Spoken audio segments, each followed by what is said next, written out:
So I'm going to be myself. To be quite frank, I don't know Christina Johnson very well. We met virtually during COVID when she first got here. I will do the job the way I have learned how to do it at other campuses. I think first and foremost, I want to understand the culture that I'm coming into and then be part of that and lead from that perspective. As I mentioned, I take the approach in this job in an apolitical manner, but I also look at through the lens of what is in the best good for our students, our faculty, and our staff. And what I mean by that is I will focus on the mission of what we do, and the mission's very clear here. I mean, it's about education, it's about meaningful research, it's about attracting and retaining faculty, the best that we can find in the country. It's about taking care of medical education, doing medical research, medical care, and then of course athletics, which is a big part of the biggest Division I athletic program in the country. So I will stay very clear to the mission. I don't use words like woke or the words that are out there. I find those to be clickbait. We just do what's right, and everything else will take care of itself. Well, I think, first of all, DEI has already become a clickbait phrase. So just by saying it, people will render some sort of opinion. But here's how I view it. You know, if we are going to be open to bringing all walks of life and educate them, let them grow emotionally, physically, socially at an institution like this, they're ready to be good citizens, we want to have a diverse campus. And that's much, much more than what the color of skin or what ethnicity somebody is.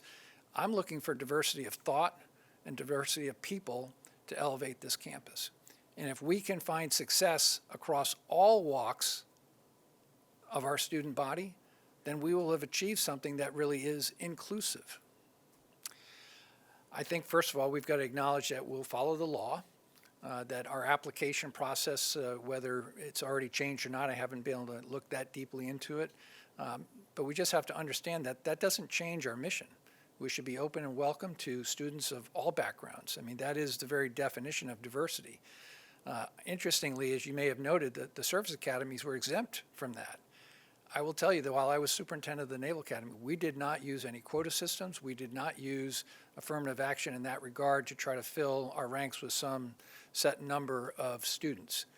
We used a whole person multiple, and I see us doing something similar now in the state of Nebraska. We already had laws that prevented us from using affirmative action to begin with, so there was no change to how we do admissions there.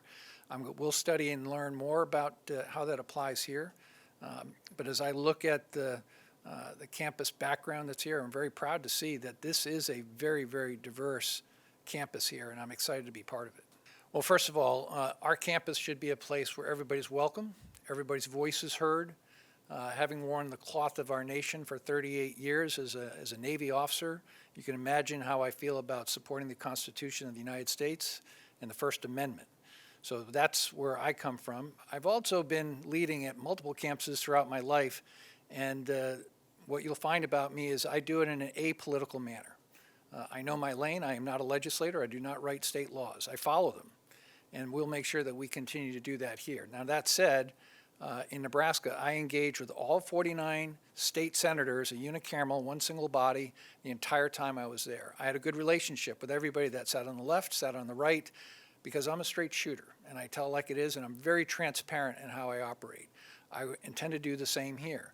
I think there needs to be more dialogue with our state legislature. I think they just want to know what's going on here and make sure that we can find and work together collaboratively where we can. I have been following Senate Bill 83. I don't know all the details of it. I've been a little bit pleased to see some compromises made there. You know, but at the end of the day, we're going to do the right things for the right reasons. And again, as I said, we'll follow whatever state laws are passed.